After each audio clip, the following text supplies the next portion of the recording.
we decided to do some work at Mount St. Helens. This is a picture of the caldera. The center portion is of known age. This is from 1986. The eruption was 1980, but 6 years later is where most of this was extruded.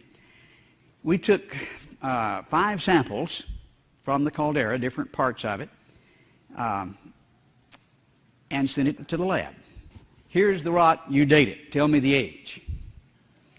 Well, the answer came back looking like this, in millions of years.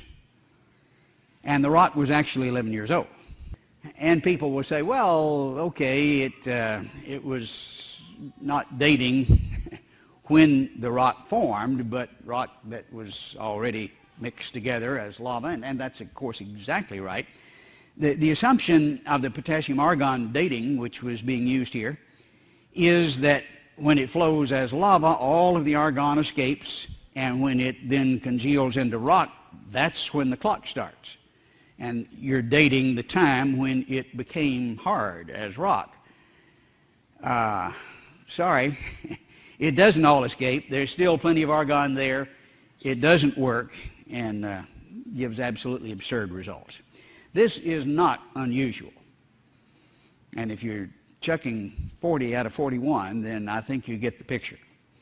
Radiocarbon dating is the one that we hear a good deal about. It's not nearly as significant for evolution because it covers a much shorter period of time and works somewhat differently. It covers a period of less than 100,000 years, probably more like 60 to 70,000, which I think is significant when we're talking about the age of the earth from the biblical perspective, but not the billions necessary for evolution. Robert Lee is commenting on, I think, rather objectively, the problems that have become obvious in recent years.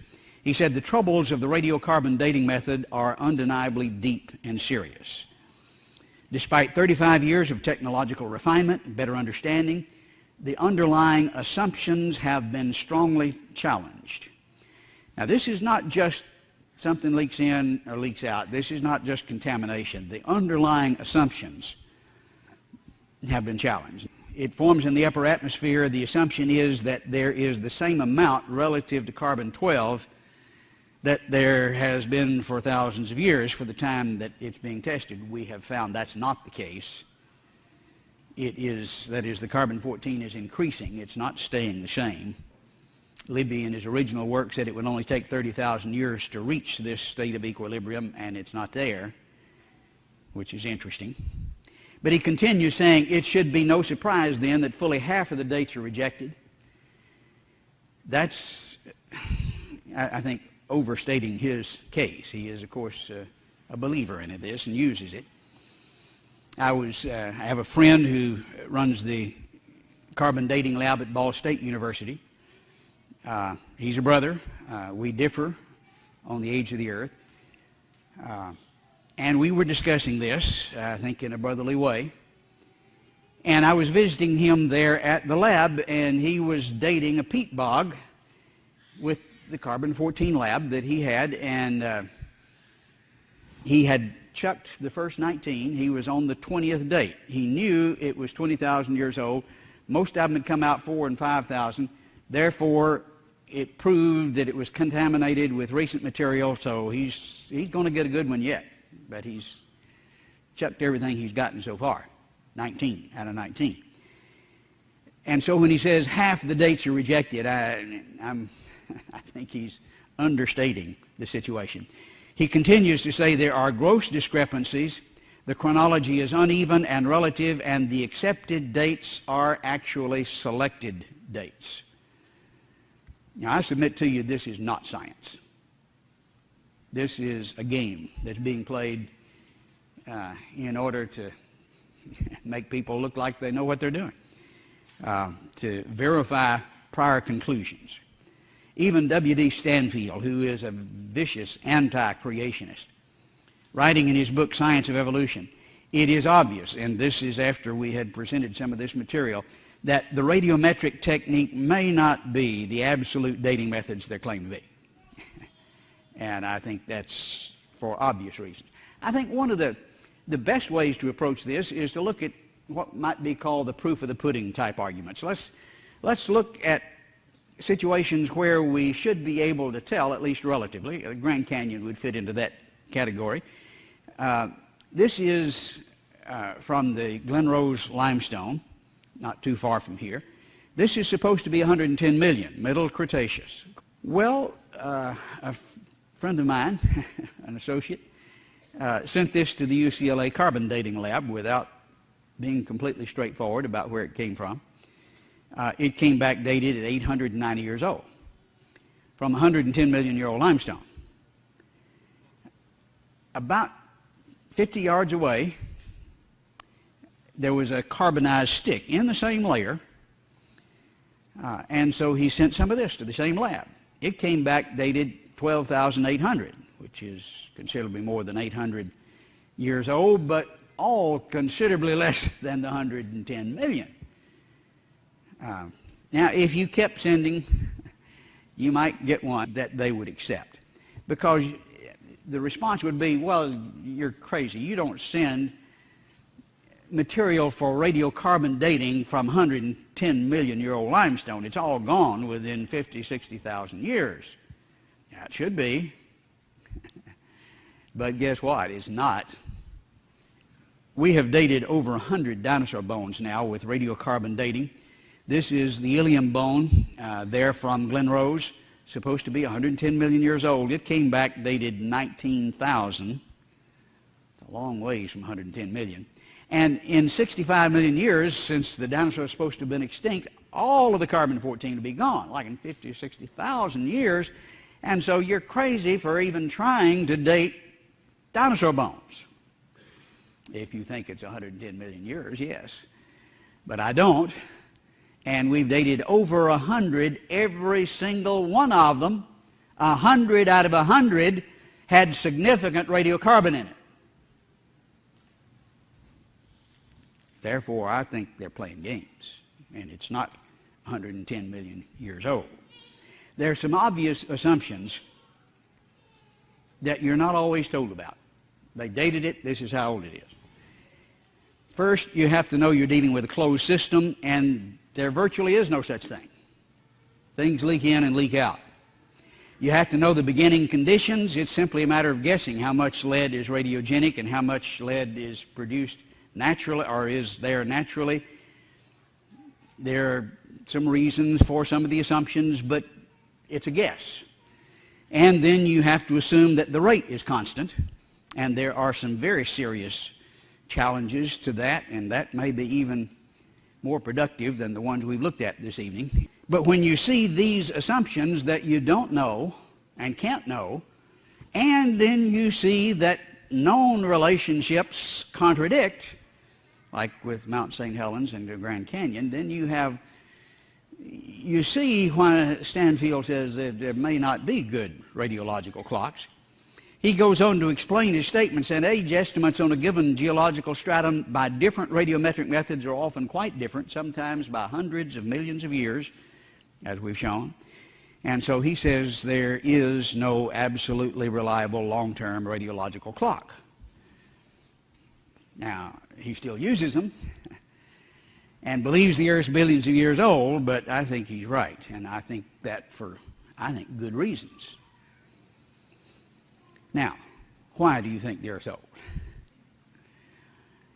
Radiometric dating is really not a very good reason when you learn the facts. The second answer that we get typically involves geologic phenomenon. Everybody knows it takes a long time to fossilize things and to petrify things and to have all of these layers that we see in the Grand Canyon. Takes millions and millions of years, and look at all the sedimentary rock, and it takes millions of years to form that. And we look in the textbooks of stratigraphy, tell us about the sedimentation rates. This is by Schuster. It's still in all the textbooks. And this is the standard conclusion about how long it takes to form 1 foot of Paleozoic limestone, 2,700 years. That's the majority of it. It's different rates for different portions, we're told, according to Schuster. Now, some would have it much, much older. This is actually a very conservative estimate. In 96, this book was published making the statement a rate of 1 centimeter per 1,000 years is typical. Now that's over 30,000 years per foot. Most would say that's rather extreme, though these people from Yale and Dartmouth are very representative authorities. 30,000 years, or even 3,000 years a foot, is how this sediment accumulates and how the rocks form. It kind of reminds me of the Family Circus cartoon. The little boy says, how big does a stone have to grow before it becomes a rock? It's growing real slow. Do rocks grow? You know, have you seen? Or do they deteriorate?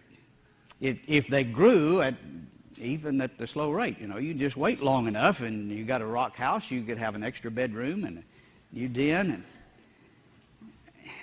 no, rocks don't do that. They deteriorate, and we should understand that. But that's not the propaganda that's put out. Notice the picture here of the beautiful fossil spider, wolf spider, the fluorescent fossil beds. And there's a sign there at this national monument that says, remember, 2 inches equals 1 million years. Now that's slower than Officer and Page, but still on the order of what you typically hear. This is what we're paying for with our tax dollars. Now, just think about this for a minute. This is the width of a human hair. How long is it going to take to cover that hair at 2 inches per million years? At Schuster's rate, that's the one that's faster than the others.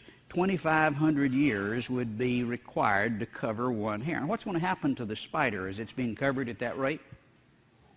Is it still going to be there? You're going to sit there and hold still for 2,500 years while the rock grows around it. That's the kind of thing you see in the textbooks. That doesn't even make good nonsense. If you just think, I mean, it doesn't hurt. Just think about it.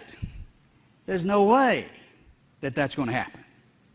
Dunbar and Rogers, in their Principles of Stratigraphy, talked about this problem as a dilemma.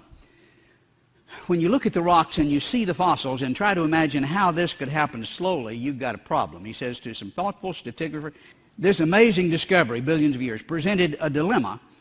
For if the known stratified rocks have been accumulating throughout this vast span of time, the average rate of deposition must have been extremely slow. 3,000 years to form a foot, the faster rate instead of 30,000. Yet there is very good evidence that individual beds accumulated rapidly. Very good evidence. Now, where's the evidence, good or otherwise, that it happened slowly? No, the evidence is the opposite. What's he talking about? Well, we look at this shrimp, which is really not accurate. This is not a shrimp. This is a rock. And my question is, how long did it take that rock to form? Now just think about that. You know the shrimp is going to lay out there on the beach after it dies for years, days. How long? You ladies know you can put the shrimp in the refrigerator and it'll just stay there for years and years and years. How long is this shrimp going to look like this before it's solidified into rock? Well, if that rock is not formed within days, this picture you can't see. I mean, it just doesn't happen. These are some fish from Ennis County, not too far from where I live. Big, fat, juicy, plump fish that you lay out there in your backyard and it'll stay that way for years and years and years. How long are these fish going to stay this way? They became rock while they're still looking like this. How long did it take that rock to form? We're looking here at a picture of a fish eating his supper, a heron and a perch, which are very similar to modern ones, supposed to be 135 million years old. The big one here is about 3 feet long. I enjoy eating with my brethren from time to time, and some of them we kid about being kind of slow in their eating processes. But thousands of years is kind of not. I mean, how long did it take this fish to become a rock? He got caught eating his supper. He got caught in the concrete, if you please, fast-forming concrete. We're looking here at a fern, but this fern has not had time to wilt, and it became a rock. This one is bent over, as is the live fern that we see below it. Obviously, before it wilted, how long does it take a fern to wilt? You ladies know something about that. Just a few minutes sometimes. But this one looks beautiful, and it's a rock. Now, if we just think, we ought to know that this 30,000 years a foot, 2,500 years to cover a hair, propaganda in the textbooks and in our national monuments is just not even good hogwash. We're looking here at about a 43-foot fossil tree trunk. The bottom portion of it is protruding into a coal seam, and the top of it is protruding into a coal seam. And in between you have hundreds of layers of sandstone. The coal seam obviously took hundreds of thousands of years to form. I mean, we all heard that. What's going to happen to the top of the tree while that's happening? Obviously, this is one event. This is not hundreds of thousands of years. What would it take to do something like this? Something like a flood, I think. Dunbar and Rogers, again, comment. 1,000 years, more or less, would have been required to bury a shell 5 inches in diameter. This is at the rapid Schuster rate. With very local exceptions, fossil shells show no evidence of such long exposure. Now, as he said, there's very good evidence that they formed rapidly. I want to know where the evidence is that it happened slowly. You look at the seashells. This is one from Dallas, a beautiful ammonite that's still iridescent. Some of the live shells that are iridescent, you can lay out in the sunshine and it's gone in an afternoon. This is supposed to have been there for 35 million years. I think it was fossilized very quickly. Some of you will recognize the jellyfish. I had a little girl defining this for us the other night. Well, she said it's just a bunch of snot. A pretty good description of it's not much, you know, it's not very stable. Lays out on the beach for how long after it dies? Long enough to be fossilized. Here are fossils of jellyfish, together with the ripple marks, which likewise don't last very long. A close-up shows even the mouth parts preserved of the jellyfish. Now you think, is it possible to do that slowly? This is an ichthyosaur that looks like a fish. It isn't. It's a reptile. It's about 28 feet long. Frozen in the limestone, Solenhofen limestone in Bavaria. Even some of the soft parts are beautifully preserved. We see the adipose tissue up here on the head, fatty tissue. And then we look closely at the interior and we see this is a Mrs. ichthyosaur. The embryo is seen. And a number of these obviously were caught in very catastrophic circumstances and buried, and it really upset the Mrs. ichthyosaurs because numbers of them are involved in premature birth in this one area. They got caught in a big storm and got buried by the sediment, and it really upset them, and here they are giving live birth. And I can sympathize with some of the ladies that think, well, this is going to take 100,000 years to get over. But it really doesn't. Nor did it with Mrs. ichthyosaur. There is no way to do that slowly. When you look at the rocks, the geologic phenomena, it says rapid everywhere you look. Travel with me to Utah. This is near the Four Corners area, near Blanding, Utah, under the arches at Natural Bridges National Monument. And here, Dr. Swift down there, who was working with me, is pointing up where the arrow is to a protected area where the Anasazi Indians did their petroglyphs about 1,000 years ago, according to the park rangers. And you climb up there on that little ledge and look at that, and you see a number of the petroglyphs. It's covered with heavy desert varnish so that it's difficult to photograph. But right over my head, you see the Anasazi warrior and then the snakes. But then right beside me, if we highlight the significant area, you can see the dinosaur, which even the secular archaeologists have acknowledged sure looks like a dinosaur, and covered with the varnish so that the antiquity is really not questioned. We go not too far from there, but over in Colorado, we see the three-horned dinosaur with the frill on its back. Looks more like a triceratops than the people.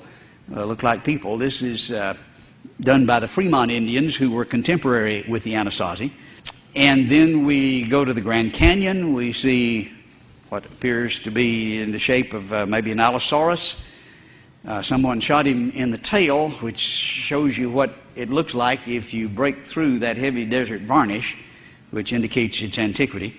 There was a write-up by a representative for the American Museum of Natural History in 1924 of this site describing Indians drawing dinosaurs. Though they wouldn't do that today. Not because the evidence is not there, they just wouldn't do it. We travel down to Peru, and this is Dr. Javier Cabrera, who was 20 years head of the Department of Medicine at the University of Lima, retired to be cultural anthropologist in Inca, ancestor of the conquistadors, has a big 300-year-old castle there on the town square, and has a collection of Inca burial stones that begun to be made by his father back in the 30s. He's continued that collection. These are stones that are buried with in the tombs with the Incas, and they have scenes carved over them, most of them. He has a collection now of over 11,000 of these burial stones. About a third of them are the most disgusting pornography you've ever seen, but about a third of them have dinosaurs on them. Here is one in place in the tomb, but looking at a close-up of these stones, you can see the rather artistic rendition of the dinosaur. Interestingly, this one has the dermal frills on its back. When Mr. Sinclair did his sign with the dinosaur, he didn't know that it had frills on its back, but they did it right. This was written up in Geology magazine in 1992 for the first time, and we found them well preserved. But there are thousands of these stones. This is one of the larger ones. Again, rather artistically rendered. Looking at a close-up, you can see the dinosaur in the upper right-hand corner with the man foot in his mouth. All shapes and sizes and types of stones and styles of rendering, certainly not done by the same individual. Some of them are almost oriental looking, and some of them rather literal looking. Here's one with a number of different species on it, but thousands of them. We have a number of others who have collected as well. We have a collection at the Aeronautical Museum in Lima. There were hundreds here. There are 40 that are left. They've been raided. I think sold maybe illegally. But you can still see the stones, some of the ones that are not as elaborate and beautiful as in the Cabrera collection, but obviously recognizable. Still in the National Aeronautical Museum, there's also a display in the Naval Museum, and at least 2 other museums that I know of in Peru. Some of them are still being excavated. This was one that was excavated in 2006 that is in the artifact room. It has 2 dinosaurs on it. Slightly different type stone from Cabrera's, raised instead of incised, but still the same general picture. Also in the tombs you find burial cloths with the same kind of motif there. Obviously, the big claws and the teeth representing dinosaurs. You see it on their pottery. That's relatively easy to date. These are dated at about 2,500 years ago. These are the mochi pots, and the style is well known. and documented and represented in the national museums. This one's in the National Museum in Lima. It says circa 2,500 years ago.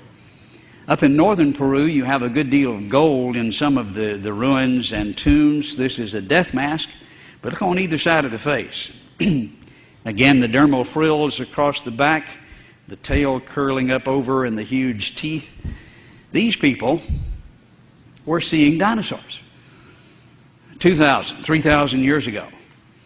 Now, we're told that we've known what dinosaurs look like for maybe, well, the first ones found in 1820, we didn't know what they looked like very well. The restorations were silly. After the turn of the century, early 1900s, we got a fair idea, and really not an excellent idea. And, well, 1992, we learned the Brontosaurus type had frills on its back. These people didn't show a gradation in learning. They got it right from the start.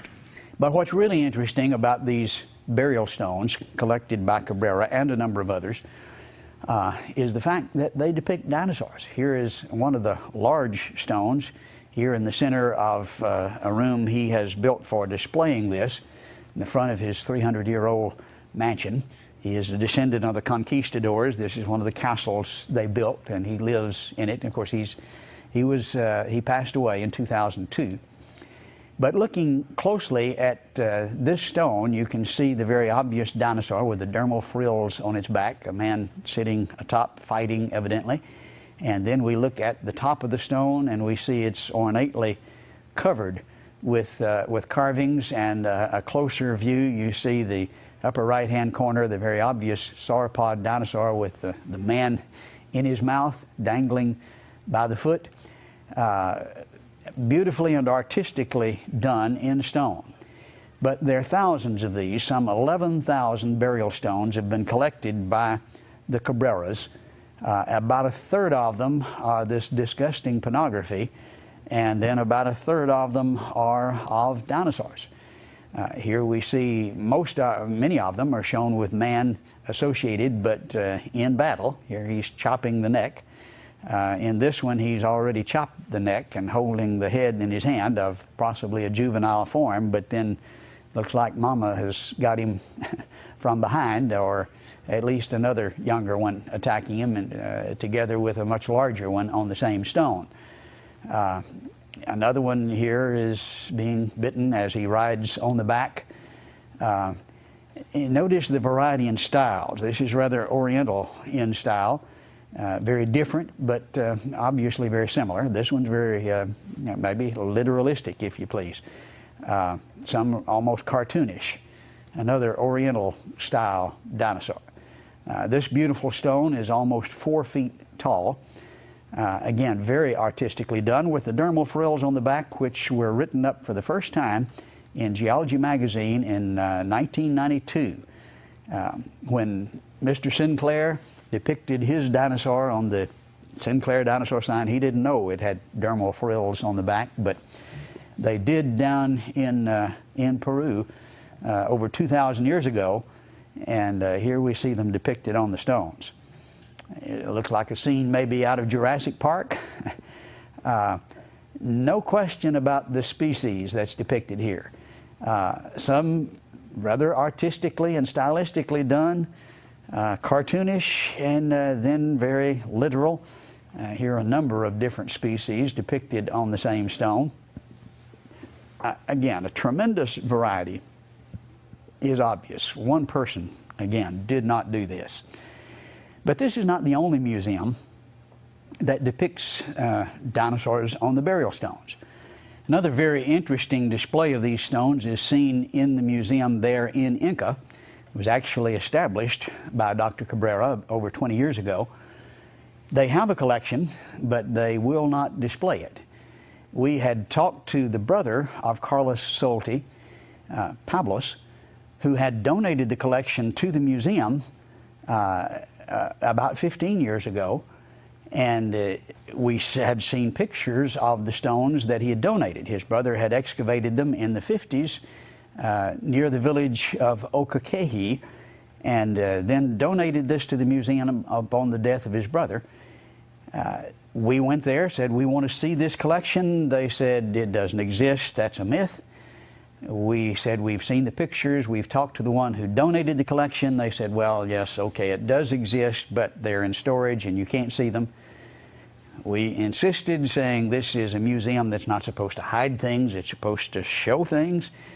They said, well, you can't do this unless you're authorized by an official museum with 48 hours notice.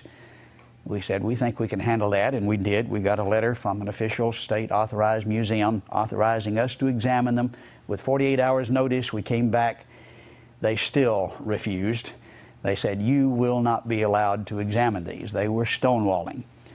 Dr. Swift eventually did gain access last year and got pictures, and yes, they are virtually, well, they are the same as the ones that we see in the Yules-Rudd collection with dinosaurs on them.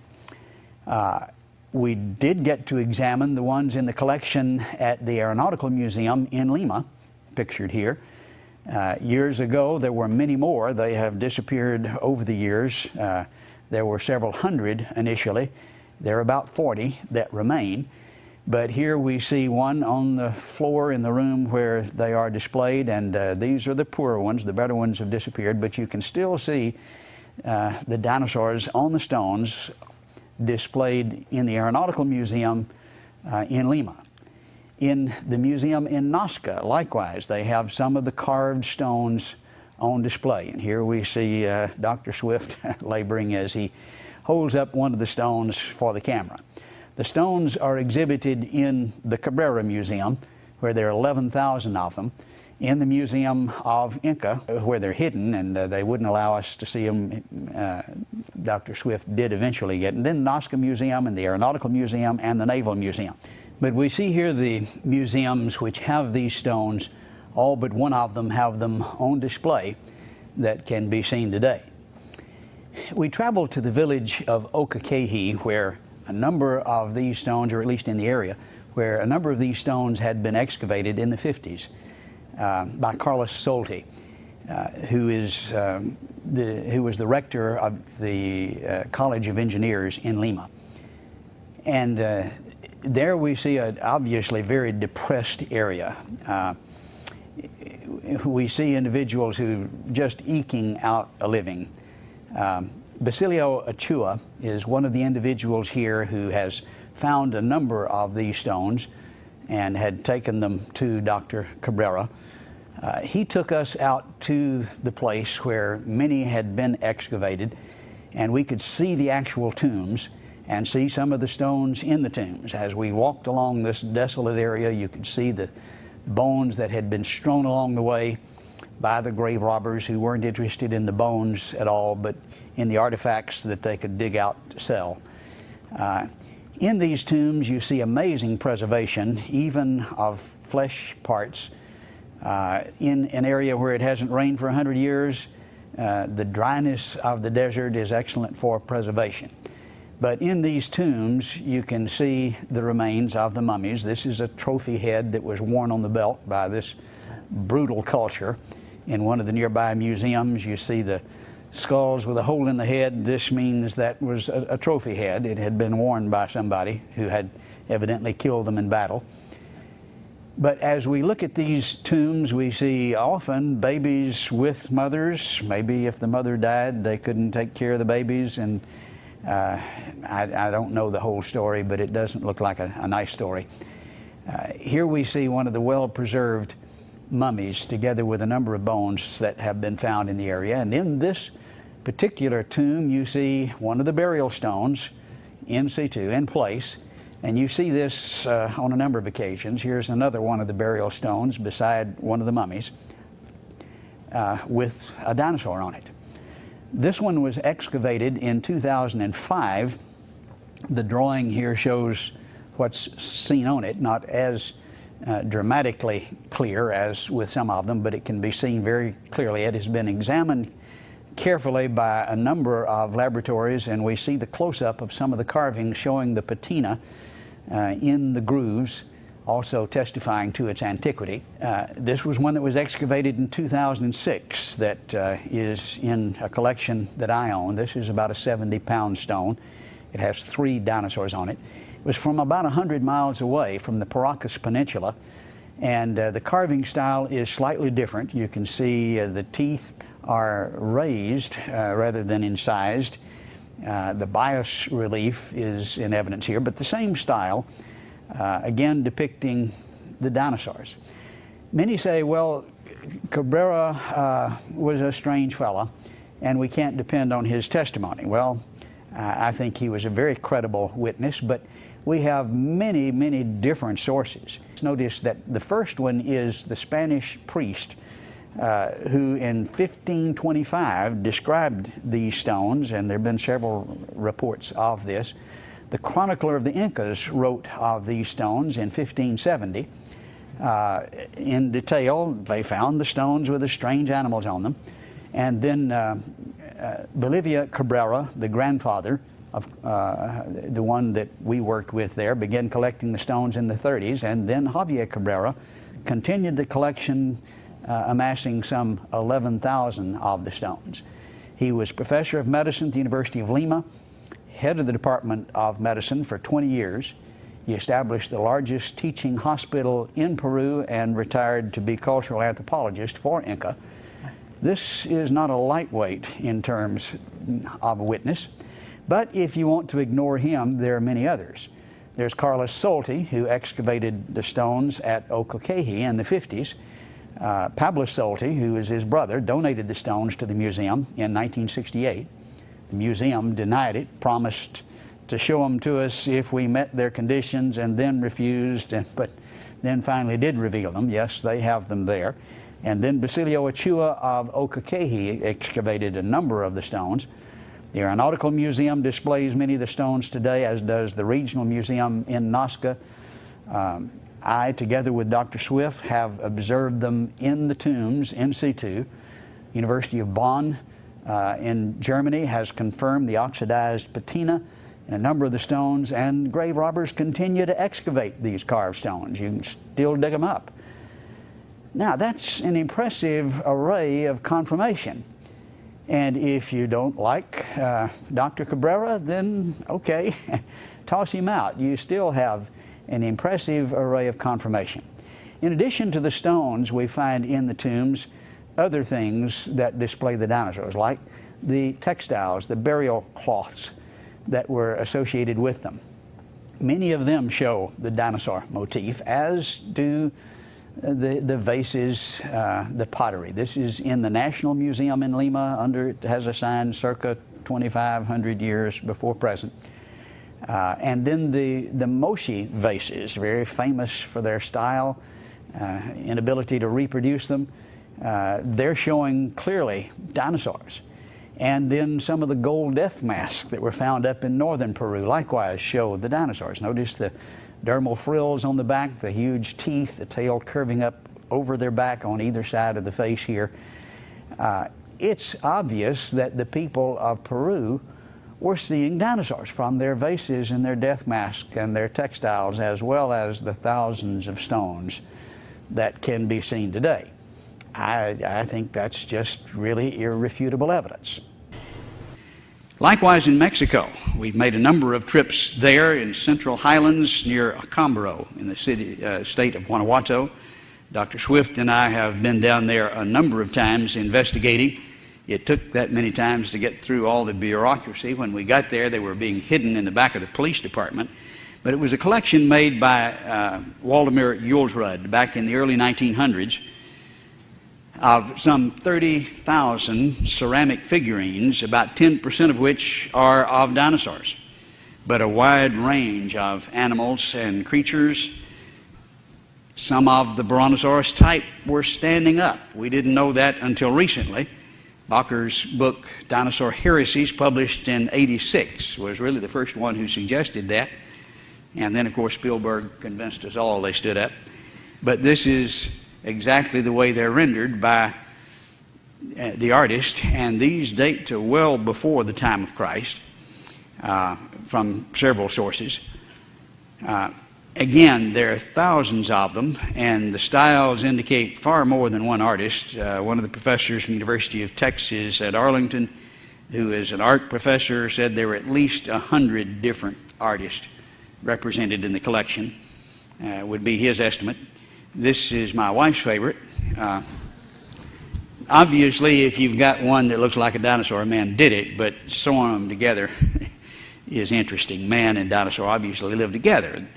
You pick up any of the dinosaur books today, and how does it start out? Millions and millions of years ago. And then the second paragraph says, no man ever saw a dinosaur. And that's just like you can't write a dinosaur book unless you start that way. It ain't so. And there is a great deal of evidence that man and dinosaur did exist at the same time. We want to look at some of that evidence this morning, especially what we find in Acámbaro, Mexico. This is an area where we find ceramic dinosaurs from over 3,000 years ago that were excavated in the early 1900s. It's very obvious that these ceramic figurines are of dinosaurs. There are a number of different styles and materials that were used in making them. This is down in Mexico in the Central Highlands in the state of Guanajuato in the city of Acámbaro. This is a very interesting colonial city with a rich history. And in this brochure that advertises the city, we're told that there we find the Chipiquero culture, which was over 3,200 years ago. And it is from that culture that we find these figurines. The culture was actually defined and discovered, or co-discoverer, Waldemar Julsrud, who immigrated from Germany to Mexico in the early 1900s. He was actually escaping what he saw developing in Germany at that time that he did not appreciate and wanted his boys away from that. And to escape Nazi Germany, came to Mexico. He was a trained archaeologist and became very famous for his work here in Mexico and certainly well known in the city. This is the museum that houses most of the Chipiquero figurines and artifacts, and is the museum of the Chipiquero culture in the city. Chipiquero, just about 8 kilometers north of Acámbaro in the same vicinity. In the early 1900s, Waldemar Julsrud was a prominent resident here of the city and was riding horseback one morning out in the outskirts of town near El Toro. This is a mountain there at the edge of the city. And at the base, we find a number of archaeological excavations. He was riding along an irrigation ditch and saw some of the figurines sticking out, stopped and excavated them, and from that found thousands of these, and ultimately collected over 30,000, which filled his house. He was consumed with his interest in this culture, and especially the dinosaur figurines. This is the house as it appears today. It's been turned into a hardware store, but it's a large mansion that takes up most of a city block. Charles Hapgood actually brought my attention to this. He's professor of history, or was professor of history and anthropology at the University of New Hampshire. He is now deceased. But he had heard about these and came down to Mexico to investigate. And these are photographs that were taken when he was investigating in the early 50s. And from these photographs, you can see that obviously they're strange creatures, but especially here in the foreground, you see obviously dinosaurian features. And these were from the collection that had been amassed by Waldemar Julsrud over a number of years while he was collecting these. Hapgood enlisted the aid of Earl Stanley Gardner, who was a friend, obviously very good at investigating mysteries. He was a criminologist. He had been district attorney in the county of Ventura in California for over 30 years, and of course had written the Perry Mason stories. And he's the author of those famous TV movies, as well as many, many books. He's referred to on the website that describes him as the world's most famous lawyer. He wrote a book about this mystery called The Host with the Big Hat. The same author that wrote Perry Mason described this mystery and his investigation of it. Obviously, it's controversial because it describes the coexistence of humans and dinosaurs, and some scientists would just dismiss it outright because of the philosophical implications, not because of the actual evidence.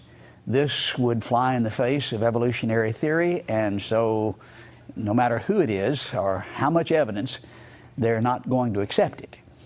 Here we see a picture of Professor Hapgood, Earl Stanley Gardner, together with Carlos Jules Rudd, who was the son of Waldemar Jules Rudd, and they worked together to try to solve this mystery and to prove that the father, Waldemar Jules Rudd, was not the one who manufactured these, which is what the critics were saying. 33,000 figurines, a variety of styles and materials, just mind-boggling array. All from one individual was the, I think, ridiculous claim. But Earl Stanley Gardner was enlisted to help investigate this and to prove it. And here we see him looking closely at some of these figurines, and he has pictures of them in his book. Here is one of the pictures from his book, and we notice the title, which says that dinosaurs do appear abundantly throughout the collection. He interviewed at length Carlos, the son of Waldemar Jules Rudd, who had gone out with his father to excavate on a number of occasions and had found numbers of these things while he was working with his father. He also here is seen interviewing Professor Hapgood, and the two of them worked together. And notice in his book the description of the work that was done to refute the idea that Waldemar Jules Rudd was the author, the manufacturer, the source of these dinosaur figurines. Here, quoting from Earl Stanley Gardner, Professor Hapgood lay awake at night trying to devise new tests, new places to dig. He even went to a road which had apparently been undisturbed for many years, and by many years he's referring to hundreds of years. He dug under the road with permission from the government, and sure enough found the Jules Rudd type figurines under the road. He continues saying in many places in Mexico, boundary lines between fields are marked by stone walls which are hundreds of years old. And he goes on to describe excavation under these walls where, again, they found examples of the Jules Rudd type figurines, including dinosaurs. And then an amazing, just ingenious test was proposed together with the chief of police of Acámbaro. His house had been built some 50 years before Jules Rudd immigrated from Germany. It was one of the original houses. Adobe brick was the construction material. He said, let's dig under the house of the police chief, under the living room floor. And if these figurines are found there, then obviously Jules Rudd would not be the source of this material.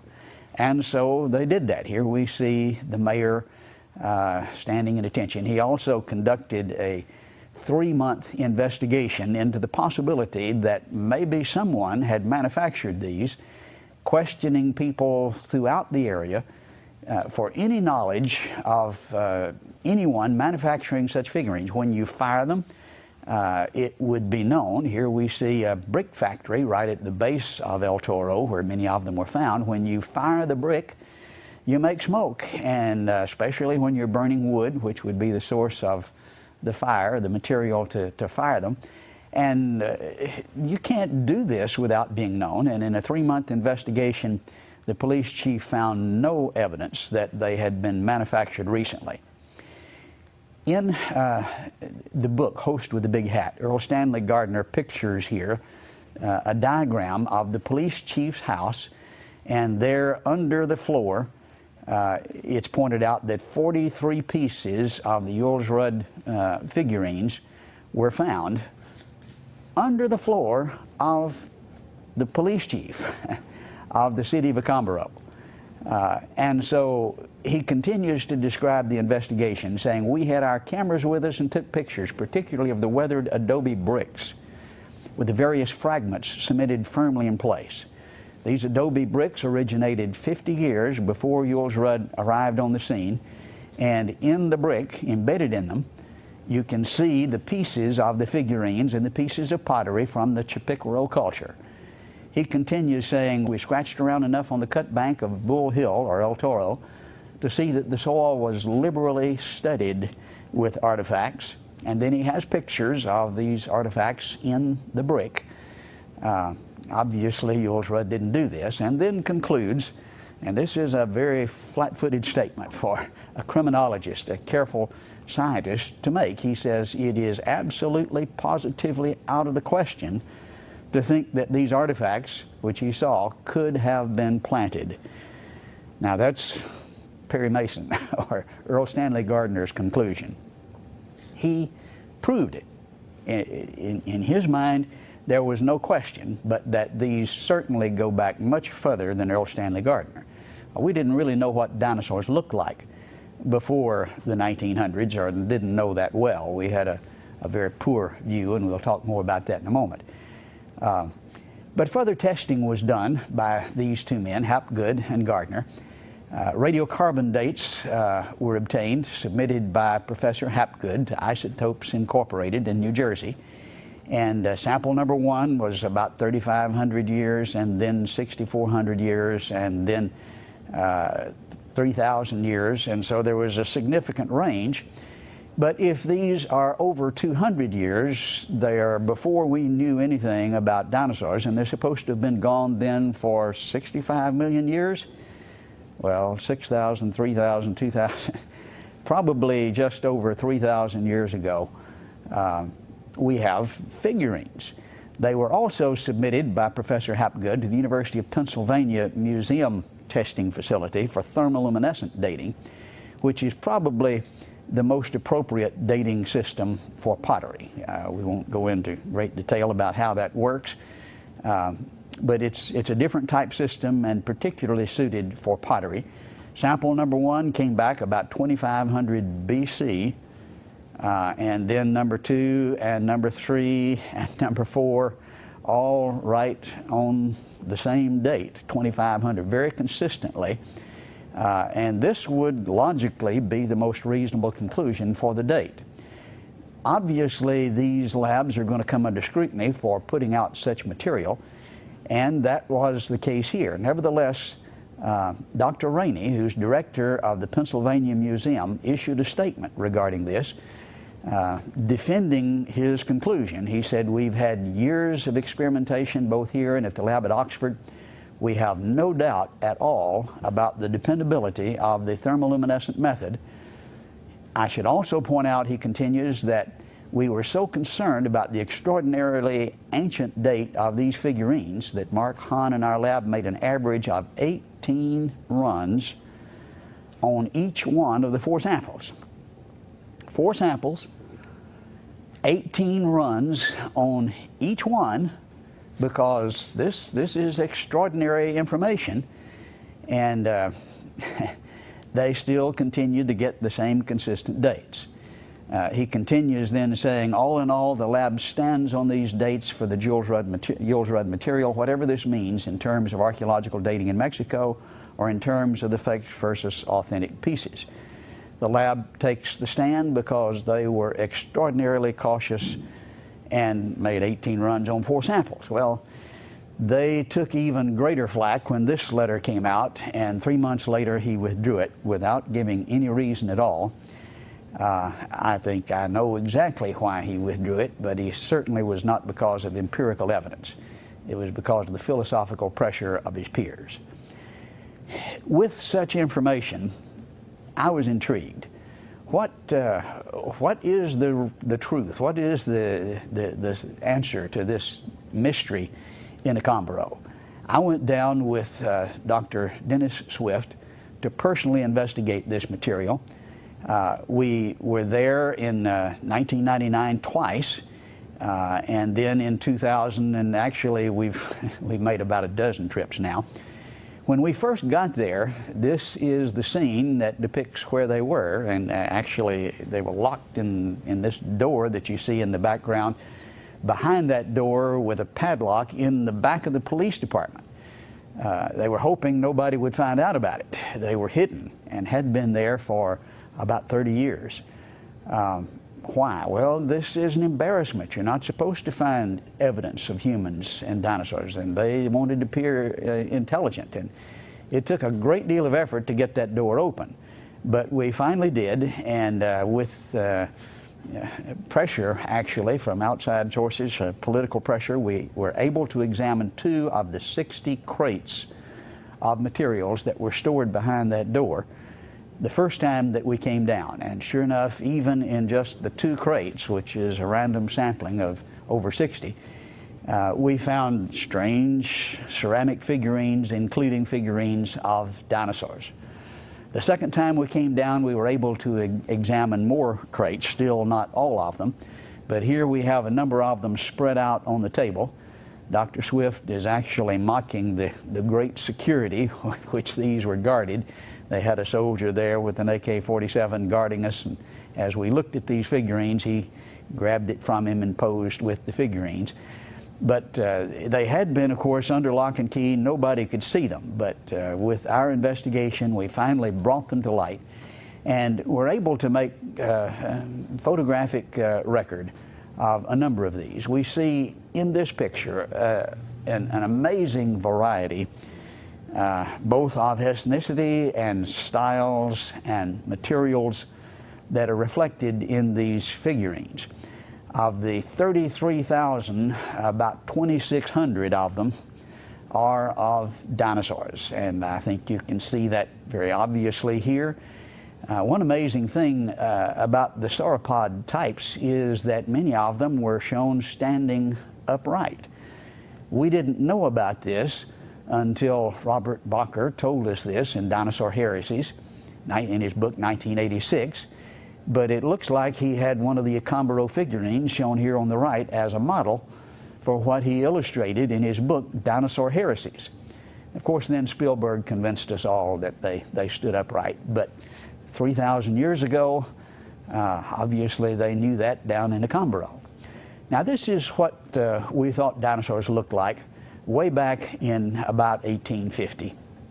This is supposed to be a picture of an iguanodon, one of the earliest dinosaurs that were excavated. Well, that's not very close, but that's what we thought in 1850.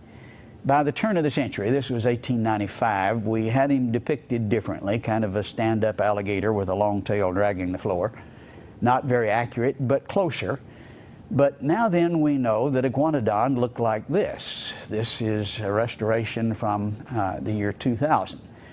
So now we've got a pretty good idea. Notice the almost horse-like head and the tail that sticks out right. The ossified tendons along the tail show that it was stood outright like a bird. If it drooped to the ground, that meant it was broken. But notice how the people in Acambaro depicted this over 3,000 years ago. Just almost identical to what we now have finally learned. This is the way they looked when we first started in the 1800s, 1900s, but now then we know it looks like this, and the folks in Acambaro got it right 3,000 years ago, as they did with the stand-up sauropods. Another figurine appears to look just like the ankylosaur that we see depicted here. Very, very similar. There's a wide range. I suppose sauropods are the most popular, but 2,600 of these that I've examined. I have 20,000 digital images that I personally took of this collection. We've examined it carefully. Here are flying pterosaurs, and a totally different style, different materials, obviously a different artist. Some of the critics have said, well, it's all made by the same fella in a short period of time, and the numbers were to impress people. 33,000 is kind of overkill, isn't it? And certainly there's a tremendous variety of styles and materials not made out of the same stuff, as is obvious to an objective observer, but a bewildering array of mysterious creatures. What in the world were these for? I think the most reasonable explanation is that they were apropopadic. This is a fancy word that archaeologists use actually coined from the investigations over in Mesopotamia, where they found caches of these buried under the threshold of dwellings, or where dwellings had been.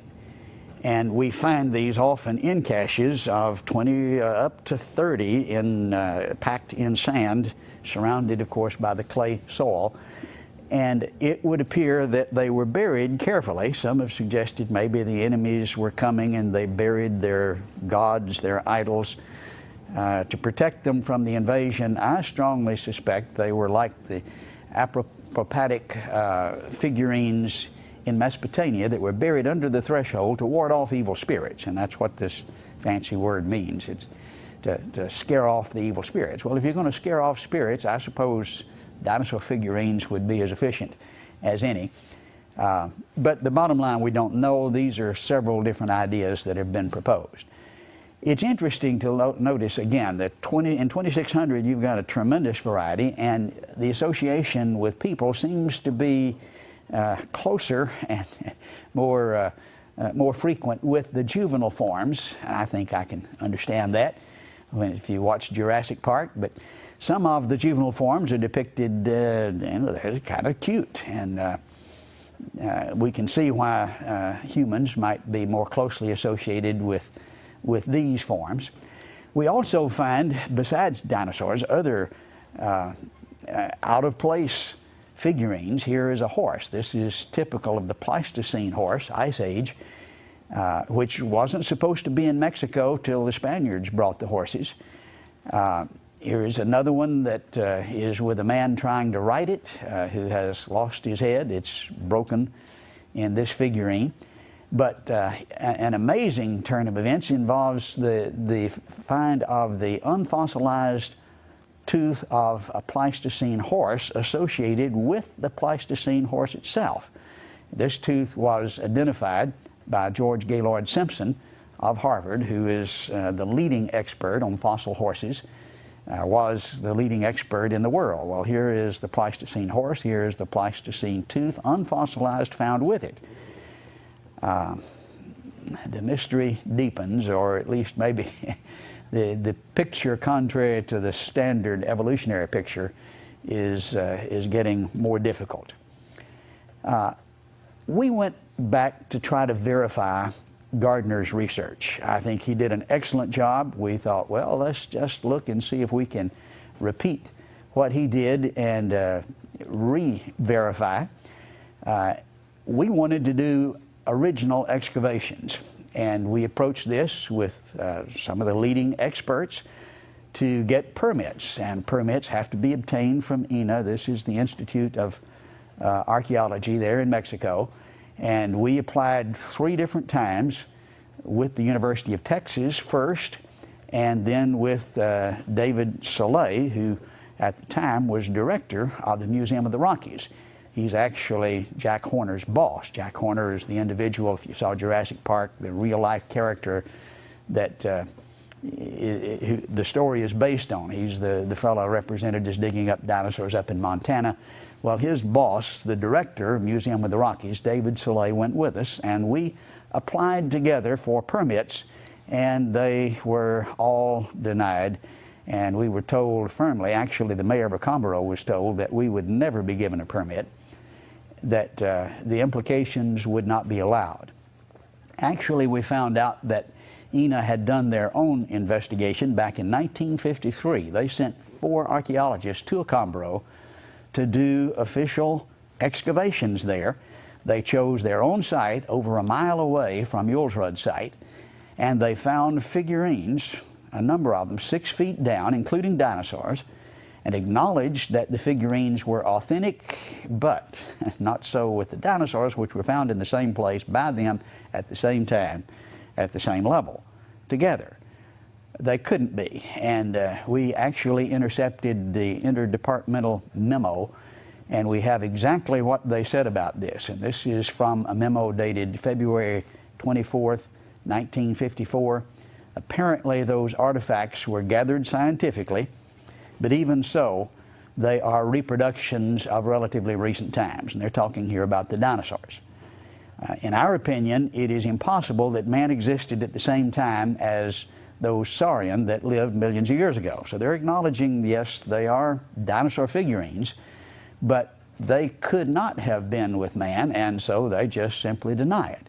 Continuing, they say, it's our opinion, in our opinion, the only archaeological artifacts are the collections of vessels and other Chipiquaro pieces that they found at the same time. These are authentic and represent great archaeological value for our studies. So in the same hole at the same time, they found authentic ones, but dinosaurs with them couldn't be, and so they just deny it. That's why it is the philosophical pressure that says you cannot have humans and dinosaurs together. That would destroy the picture of evolution that's in the textbooks. And so here's what's real and here's what's not based on the evidence, but based on the philosophical conclusions. We brought an expert down to examine these. This is Jim Collins, who is with the University of Texas. He's an art instructor, a ceramics expert, and he found a number of things about these figurines that we didn't know. For instance, he found many, or most of them, were actually double-fired. Some had wondered how such fragile figurines could be maintained intact in the earth all of these years. And of course, if you go to the Museum of Anthropology in Mexico City, you'll see dozens of similar figurines that remained intact, which they don't question. But these have been double fired. These people were rather sophisticated in their technique. And of course, somebody just making fakes by the thousands wouldn't go to this kind of trouble.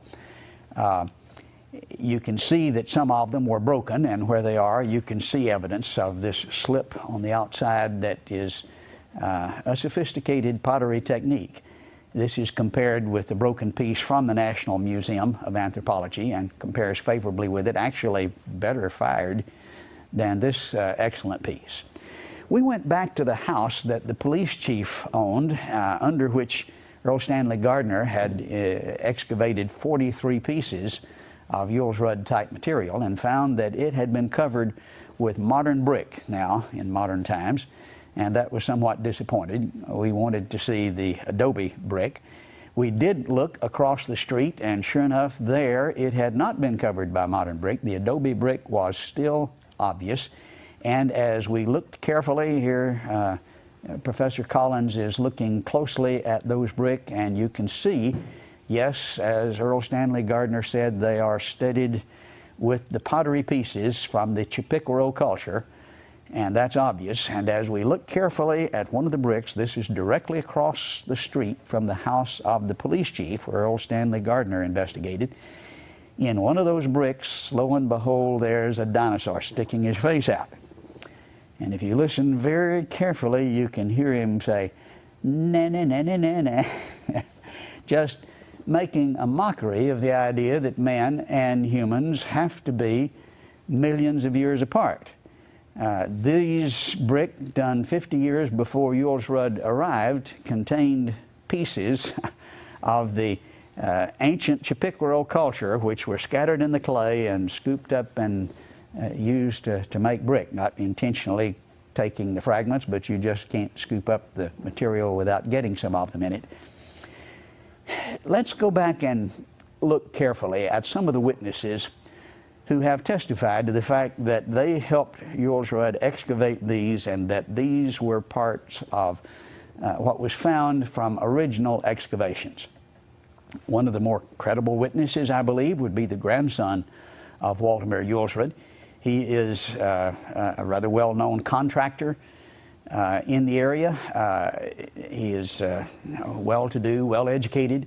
He's standing here beside the grave of his grandfather, testifying about going out and excavating these figurines with him. We have about 20 minutes of recorded testimonies with him standing right there by the grave, telling of the figurines that he helped his father excavate.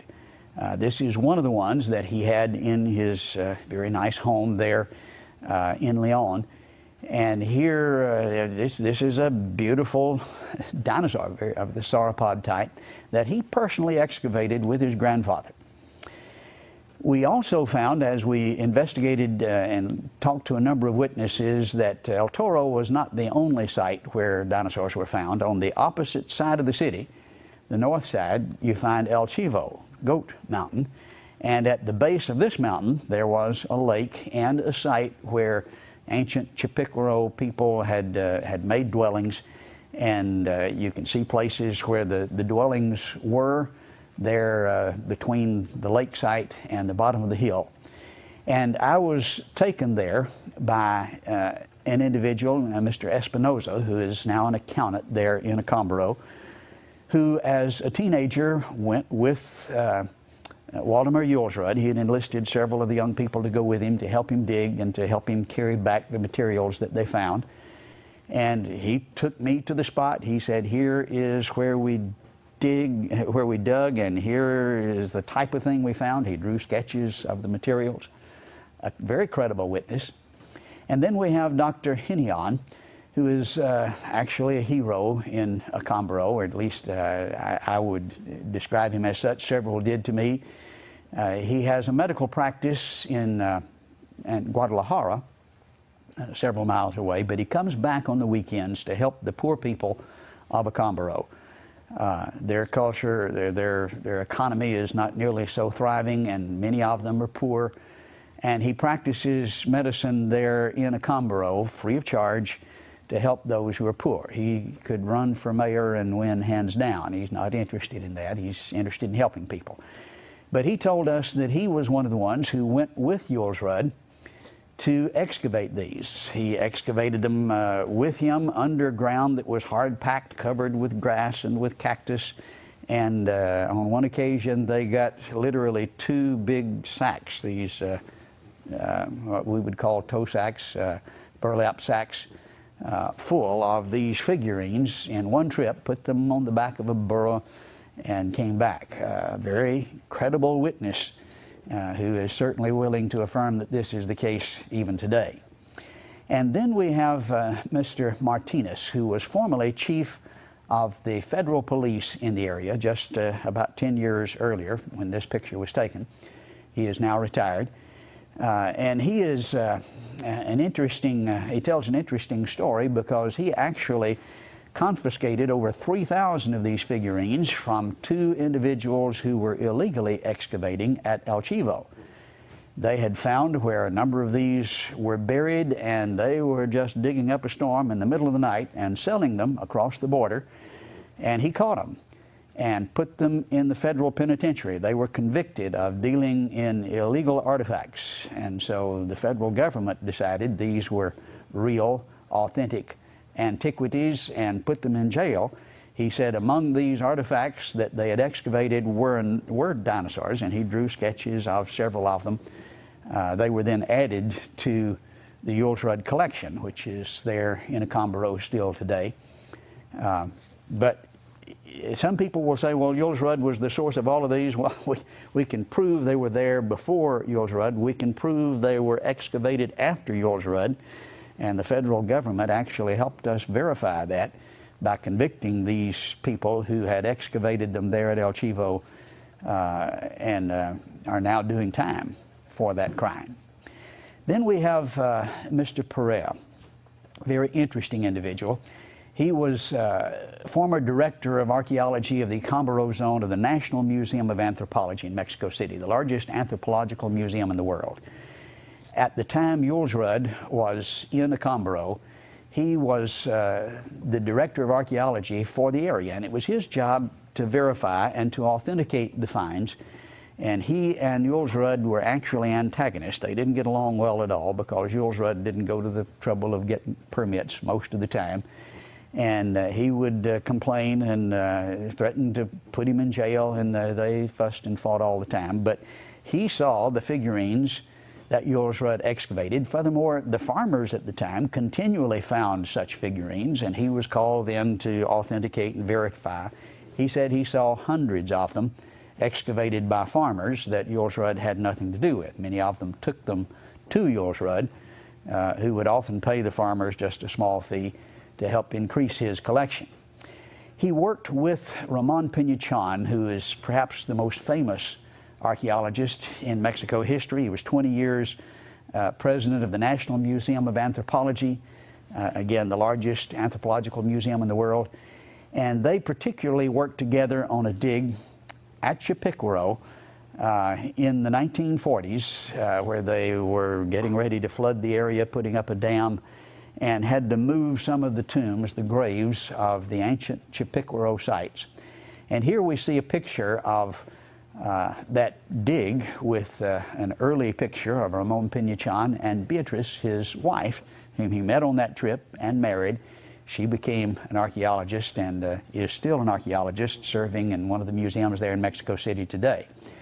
We found the permit from INA, which authorized this dig. We found the notes. This is actually in the museum in Chipiquaro of the dig, and they have displayed a couple of the pictures. I took this picture of some of the artifacts that came from that dig, supervised by Ramon Pinachon. Mr. Perea, who was there representing the museum at the time, he was the director of that area, worked with them. He says in this tomb, the ones in this picture, they found a dinosaur. That is not a figurine, but an actual dinosaur that was about 30 feet long. He said it had the short little front feet and the huge long legs, about 3-foot head with the huge teeth. We have his recorded testimony, about 2 hours of a detailed description of exactly what they found. He said Ramon Pinachon took pictures of this. He has the pictures. Well, that pricked our ears up. Ramon Pinachon had been dead about 2 years at that time, but his wife, we suspected, would have the pictures. We went to her. She said, yes, I had them. I've seen the pictures. I have donated them to INA, the Institute of Archaeology. Well, that was disappointing because they had stonewalled our effort to get permits. But she called them at our request, asked them to allow us to examine these photographs. We got in a cab. We went immediately to the Institute of Archaeology, walked in the door. The supervisor there who met us recognized me in my previous attempts to get permits, and he said, no, you cannot see them. He had promised Beatrix Pinachon that we would be allowed, but he says, I don't care what I promised, you can't see them. This was a stonewall. We've run into this several times. That information is there, it's being covered up. Interestingly, in association with that, we found this picture of Waldemar Julsrud, which is in the museum there today, the Julsrud Museum, which we'll look at in a moment. And here he's standing with a large dinosaur bone. In his book, Enigmas of the Past, he describes finding, partially buried, a dinosaur with fresh bones, that is unfossilized, and here he's standing there with one of those bones. And we took the picture to some experts to see if they could identify that. And here we see Brooks Britt of the Department of Geology at Brigham Young University making the comment, the large bone appears to be a sauropod rib. And so we find the tooth from the horse. We find the sauropod rib. We find the testimony of a buried dinosaur from Mr. Pena, who was director of the Institute of Archaeology there for the Acambaro Zone, or at least the Museum of Archaeology for the Acambaro Zone, all testifying that there were dinosaurs not too long ago, unfossilized remains. As we look at the incredible variety of styles and materials and subjects of the 33,000 figurines, it's just mind-boggling. I think we're looking at a pig here, maybe. Probably a pig here, but this wasn't made by the same fellow. This is a totally different style. And maybe that's a pig, but certainly very, very different. Possibly we're looking at a dog here. Another one here with his master that looks a lot like Chewbacca. Here's, I guess, a bird, rather stylistically done, and another totally different bird. But the array of styles is just mind-boggling. Professor Collins estimated there were at least 100 different artists that were involved in producing this vast array.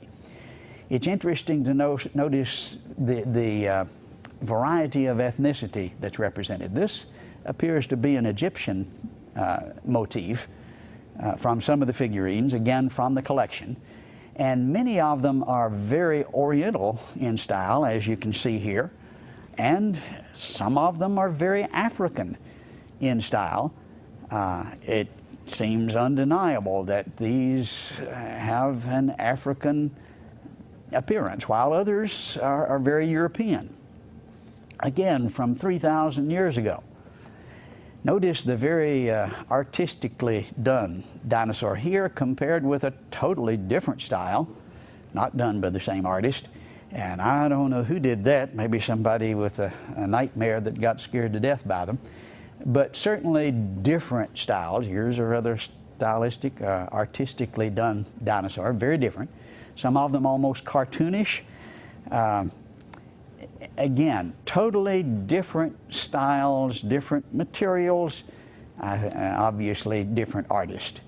But a vast array, and as we look at the general configuration, is there any doubt what's being depicted here? They had to have been seeing the dinosaurs some 3,000 years ago. And here's just example after example. This Diplodocus type looks like it stepped out of a Spielberg movie.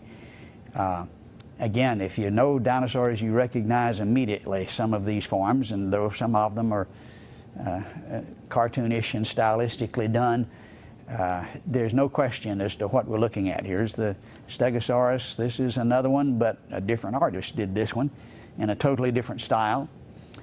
Again, one after another, you see unquestionable resemblance. Many of them were in the form of pendants with a hole in the center they wore around their neck, again lending credibility to the idea these were to scare off the evil spirits. But we saw literally dozens of these, and many of the figures of the people could be seen with these pendants sculpted in the figurine.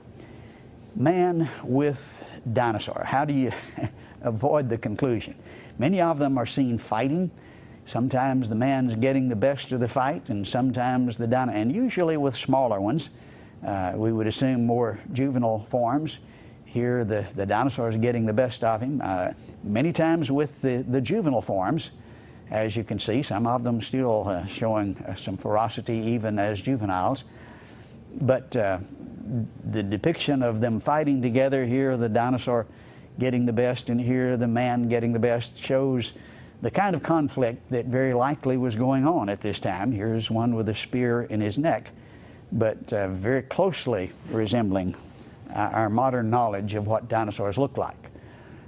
This one is my wife's favorite. We could go on and on and on. 2,600 of them. On a recent trip to Mexico, we made additional discoveries here at the foot of El Toro. Actually, we didn't do the digging, but this was done by an individual who was digging clay for bricks. He has his own brick factory and permits to take clay from this area right at the foot of El Toro, not far from where Jules Rudd had done his excavations. And he showed us a number of the beautiful vases and figures that he had gotten from the area, and one of them was extremely interesting. This dinosauran type creature is very similar to the Bullosaurus depicted here by Romer. A very obvious similarity, but again the dermal frills along the back are typical of the dinosaur type. And a number like this were found, and this was done, of course, in about the year 2000, 2002, 2003, continuing the excavation. He continues to find these long after Jules Rudd, of course, has passed away. They continue to be excavated in spite of Ina's strong effort to keep us from doing that. We can't, or we would be in jail because we don't have the permits. But he did have a permit to get them for his brick factory, or at least to get the clay. Now then, these figurines are housed in the Waldemar Jules Rudd Museum there in Acambro. When we arrived on the scene, they were locked in the back of the police department. As we began to tell them the significance and began to present the evidence and show how they had been verified from various sources, they decided this was significant information, and in spite of INA's opposition, they put up a museum, and they're very prominently and very professionally displayed, and you can go to a Accombaro and see these and hear the story of Waldemar Julsrud and see some of the pictures that we've shown you. We see the director of the museum today on the left, together with the wife of an archaeologist who has helped us there, Dr. Swift and myself in front of the museum in a picture taken recently. Now, let's summarize the evidence. There is the radiometric dating, which helps us understand, especially with a variety of examples for a few thousand years. Radiocarbon first, according to Hapgood, some 3,000 to 6,000 years, and then thermoluminescent dating that was consistently at about 4,000 years, or 2,500 BC. And then also a recent radiocarbon dating was done by Neil Steedy, which indicated 1.5 to 4,000, a range. But still, if you have it more than 200 years, again, you have the destruction of the story that's told in the textbooks. Looking at the witnesses and summarizing, there's Waldemar Julsrud, who was co-discoverer of the Chipicoro culture, collected over 37,000 artifacts, wrote the book Enigmas del Pasado, or Mysteries of the Past. Carlos Julsrud, his son, who also described excavating dinosaurs with his father, and then the grandson, Carlos Julsrud, who described excavating dinosaurs with his grandfather and recorded that testimony beside his grandfather's tomb and showed us examples that he'd excavated. There is Dr. Hinion, physician Guadalajara, that described his excavations with Julsrud as a youth and sketched some of the dinosaurs that he found. There is Mr. Espinozo, who is an accountant, who personally took us to the site where he had excavated and also sketched dinosaurs that he had found.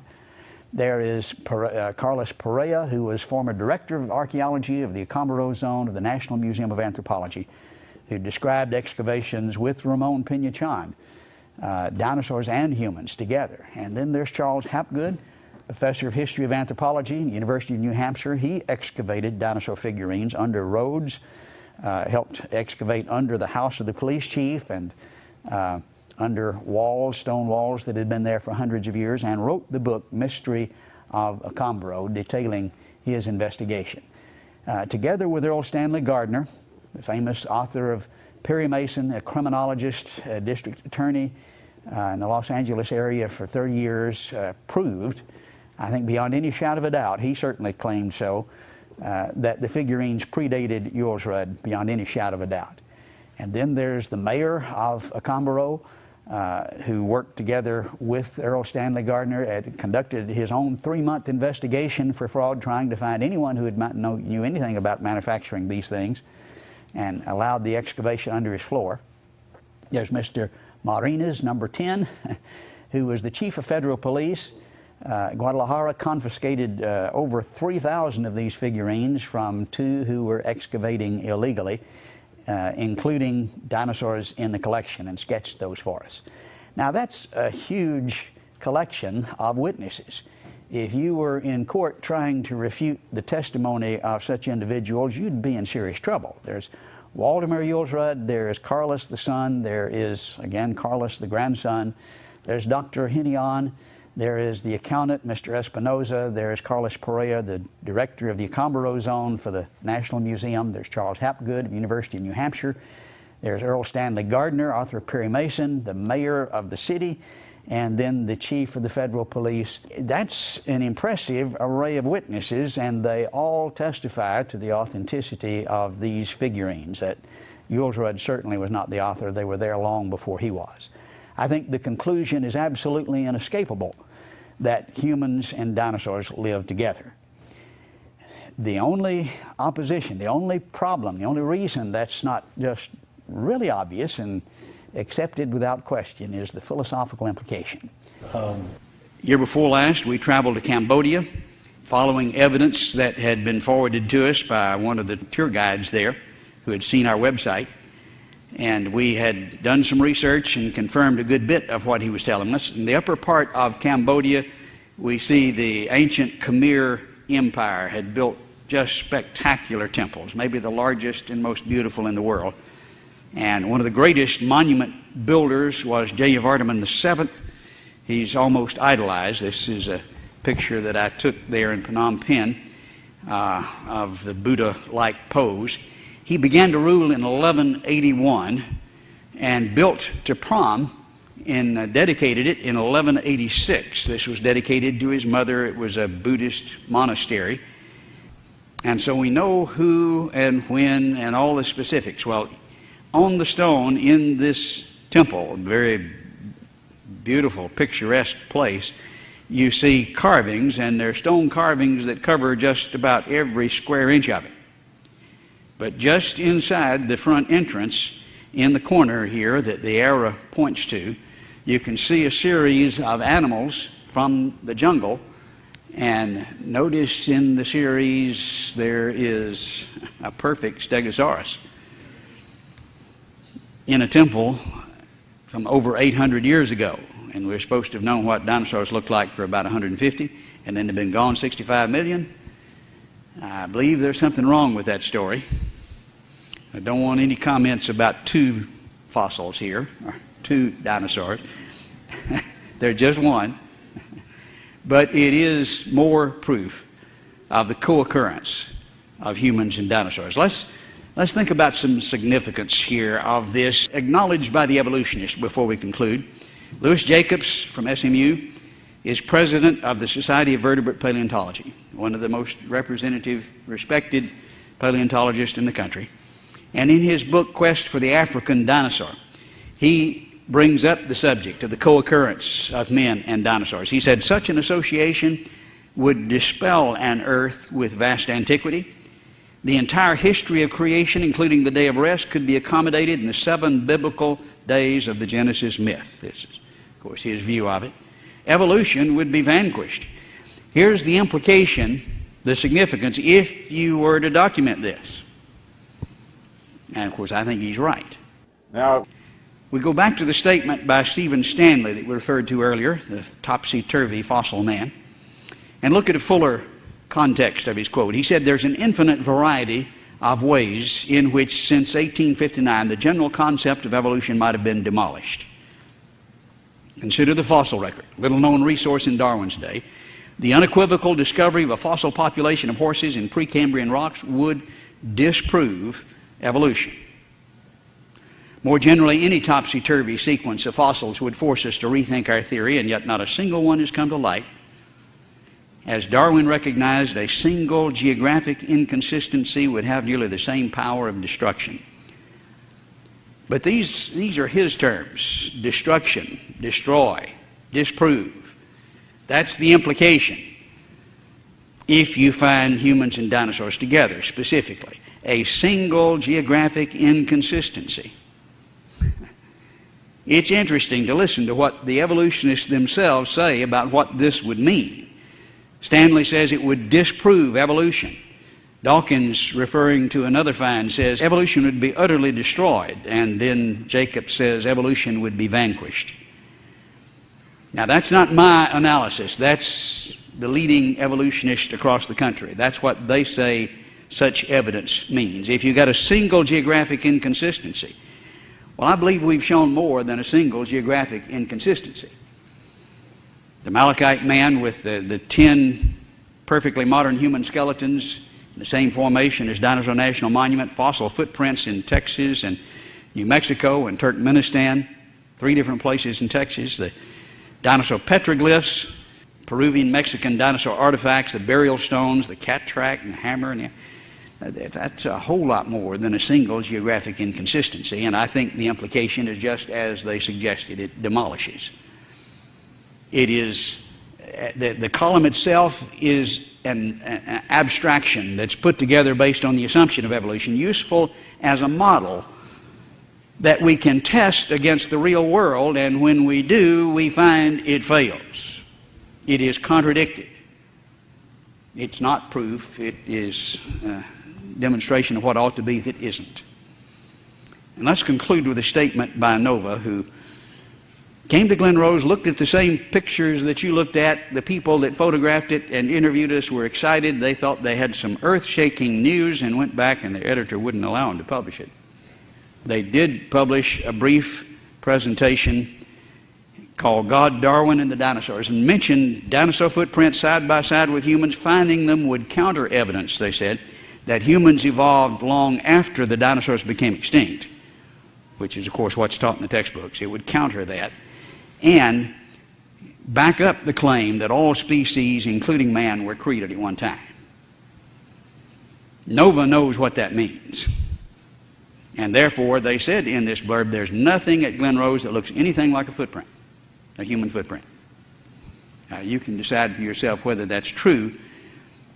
If there's something there that does look like, and we've shown that there are human footprints there and that that's the most reasonable conclusion, then this is what it means, according to the evolutionists themselves.